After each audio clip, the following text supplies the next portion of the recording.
8. रात के लगभग 1 बजे जब भोपाल की हर गली में सन्नाटा पसर चुका था, उस वक्त इस शहर के सबसे पौष इलाके से तेज तेज हंसी की आवाज चारों तरफ गूंज रही थी।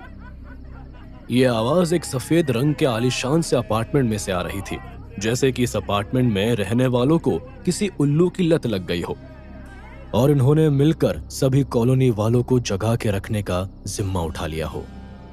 बस उन्हें ये पता नहीं था कि उनके ये शोर शराबे को दूर अंधेरे में खड़ा कोई चुपचाप सुन रहा था। और ये रही मेरी रानी जो खत्म करेगी तेरी कहानी। अरे यार बबीता, कैसे कर लेती हो यार तुम? तुम्हारी रानी की चाल से बच के रहने का है। बस जीतने ही वाला था मैं। पार्टी जिसके घर, जीत का ताज उसी के सर।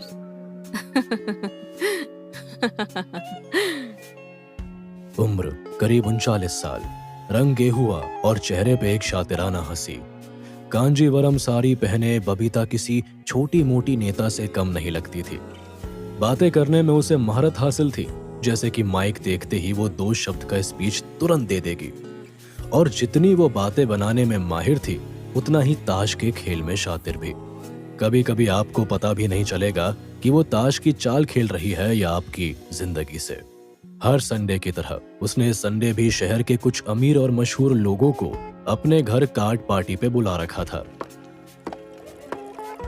Wine anybody?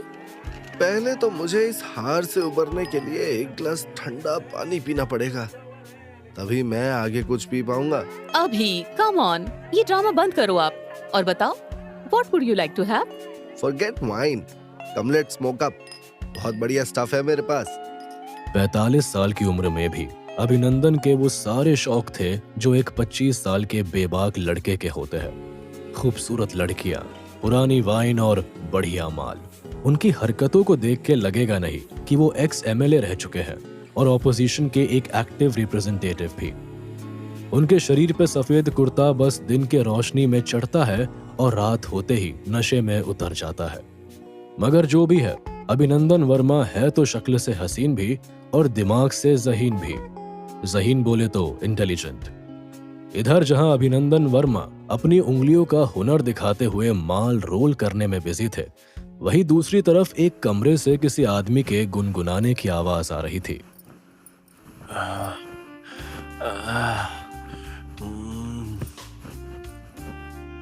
दिल तो बच्चा है जी, थोड़ा सच्चा है जी। आप ना है अपना दिल तो आवारा गाओ, वो ज्यादा सूट करेगा आप पर, क्योंकि अभी तो आप बिल्कुल हट्टे कट्टे नौजवान हो। और तुम हो बिल्कुल मधुमक्खी जैसी, शहद जैसी मीठी, और पास आके छू लो तो हफ्तों तक इंसान उसके छुए को भूल ना सके। चलो अब बहुत बातें बना ली, पास आओ मेरे and give me a honey bite. That's called a love bite. Ouch! अब तो ये मधुमक्खी नहीं छोड़ेगी। अले ले, मधुमक्खी को गुस्सा आ गया। Bite me, come baby come. Okay, wait.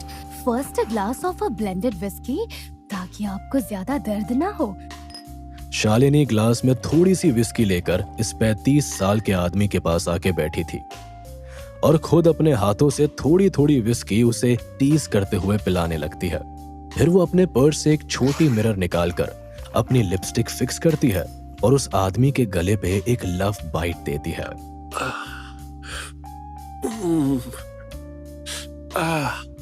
Do you want to see the honey bite? Yes, my honey bee.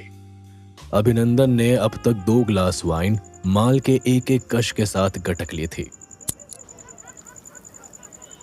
Shoumik, Babita, come here, have a drag. नहीं यार, तुम दोनों एंजॉय करो, मैं तो बस अब निकलूंगा। मेरी क्रैंकी बीवी मेरे लिए शिकायतों की लिस्ट लिए इंतजार कर रही होगी। अगर मैं आधे घंटे में नहीं पहुंचा तो वो ढूंढते हुए मिनिस्ट्री पहुंच जाएगी।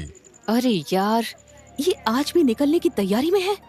Shalini, what the fuck are you doing? Babita, Babita, कहाँ खो गई? मेरा माल बुझ गया तुम्हारी बुझी शक्ल देख के। What are you thinking? अरे nothing. Pass me the wine bottle please. Yes, yes, yes. It's Shalini's message. Wow, brilliant. Good work, Shalini.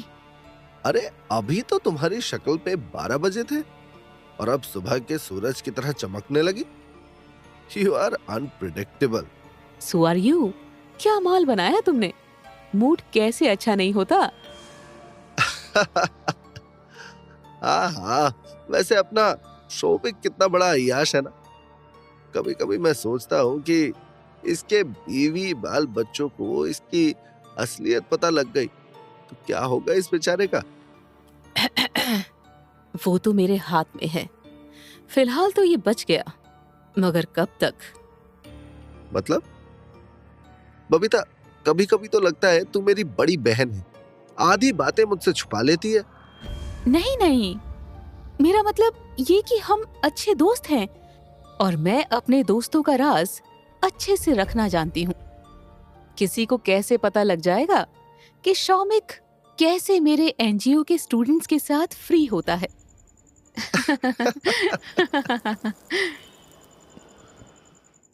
जहां अभिनंदन और बबीता सिगरेट का धुआं उड़ाने में बिजी थे, वहीं दूसरी तरफ भोपाल से करीब 300 किलोमीटर दूर जबलपुर के एक छोटे से मोहल्ले से धड़ाधड़ टाइपिंग की आवाज आ रही थी। हे भगवान, तू भी इंसान की तरह गलत गलत डिसीजंस ही लेता है। मुझे पैदा करना था प्राग में, कर दिया जबलपुर में।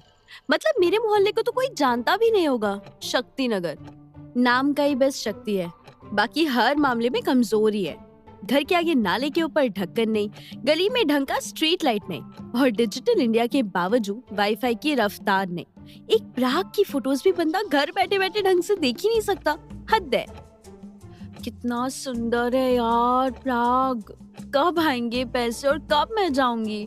भगवान इतना ही बता दे, बस कोई हिंट ही दे दे। कुछ तो कभी तो कर लिया कर भगवान जैसा। ये थी 21 साल की रिया। काले रंग के ट्राउजर्स और टी शर्ट पहने, खुले बाल में वो काफी प्यारी लग रही थी। थोड़े थोड़े डार्क सर्कल्स और उंगली में एक बैंडेज से पता लग रहा था कि रिया मैडम को तसल्ली से काम करना पसंद ही नहीं। उनको कहीं तो जल्दी पहुंचना है।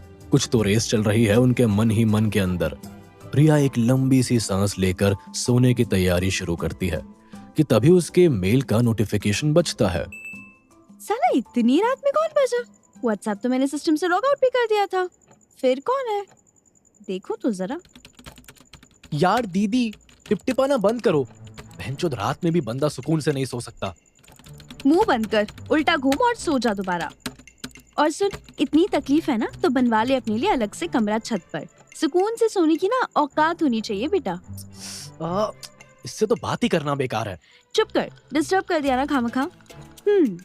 Hi Riya, shape your career with the best educational training and research programs at Roshni. Oh no, not again. 2 बार इनकी वेबसाइट क्या चेक कर ली यूपीएससी प्रिपरेशन के लिए, तो पीछे ही पड़ गए। भैंचोद, रात के अंधेरे में रोशनी वाले स्पैम भेज रहे हैं। कमाल का मजाक है भगवान जी। 1 मिनट, कहीं यही तो आपका साइन नहीं है? रिया मेल पढ़ के एक बार फिर से सोने की तैयारी पकड़ती है और तकिए को मुंह पर डाल के सो जाती है।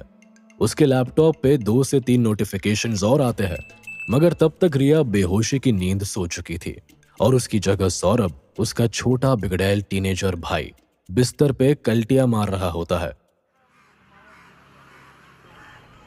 सुबह के 9 बज रहे थे। बबीता एनजीओ का सुपरविजन कर रही थी। एक लंबे से क्लासरूम में कुछ 20-25 लड़कियां, जिनमें लगभग सबकी उम्र 21 से 25 के बीच की होगी, एक प्रोफेसर के बोले हुए हर शब्द पे हाँ में हाँ मिला रही थी, मानो जैसे सबको एक साथ डांस के स्टेप्स की तरह सर उठाना और सर झुकाना सिखाया गया हो। और उन सबको अपने कैमरा में एक फोटो जर्नलिस्ट कैप्चर करने में बिजी था। Ma'am, thank you for allowing this coverage. I think I have enough for my peace now. Never mind. In fact मुझे तो अच्छा लगेगा कि रोशनी के चर्चे गांव-गांव तक हो, ताकि हर गरीब घर की लड़की का सपना पूरा हो सके। उनके लिए एक उम्मीद बन के आए एनजीओ रोशनी। झूठी मक्कार, हे भगवान, कहाँ फंस गई मैं। Shalini, come here. Would you like to say a word to this media guy? Sure ma'am. Well, Roshni ने वाकई एक उम्मीद दी है मुझे, और भी बहुत कुछ, जैसे You must be busy. Come, let's have a cup of coffee. और हाँ, ये रिपोर्ट जब पब्लिश हो जाए तो लिंक जरूर शेयर करना। Shalini, you carry on. Sure. हाँ बोल रिया, कैसी है? अरे मैं मस्त बढ़िया। तू बता कैसा है भोपाल? हरामन, तू तो जबलपुर जब से छोड़ के गई मुझे तो भूल ही गई बिल्कुल। अरे यार नहीं रिया, बस वो आते के साथ पढ़ाई शुरू हो गई। अब की बार तो हर हाल में यूपीएससी क्लियर करना ही होगा। इस बार मेंस नहीं हुआ तो पिताजी ने शादी करा के जबलपुर से भी गए गुजरे गांव में ब्याह करा देना है मेरा। हाँ हाँ, बस उसी के लिए फोन किया था। मैं सोच रही थी मैं भी आ जाऊं तेरे वाले एनजीओ, क्या कहती है? नहीं, मेरा मतलब, आर यू श्योर? अरे श्योरिटी के लिए तो तुझसे पूछ रहे थे, और जैसा तू बिजी चल रही है मतलब उधर सब बढ़िया ही होगा। बस बहुत हो गया, मुझे भी नहीं लटकना, बस प्रीलिम्स क्लियर करके इस बार। But Riya, are you okay? ये क्या किंतु परंतु लगा रखा है? साफ साफ बोल। रोशनी एनजीओ जो बाहर से दिखता है वैसा है नहीं, अंदर से बिल्कुल काला है। सारा सब गड़बड़ है इधर। शालिनी इसके पहले कि अपनी बात खत्म कर पाती, उसके कंधे पे कोई पीछे से हाथ रखता है और उसके पीछे मुड़ने के पहले ही एक बड़ी चीज से उसके सर पर वार कर देता है। शालिनी, अबे अबे चीखी क्यों? Are you there? ये क्या क्या काला है? गॉड, कॉल भी ड्रॉप हो गया। शालिनी,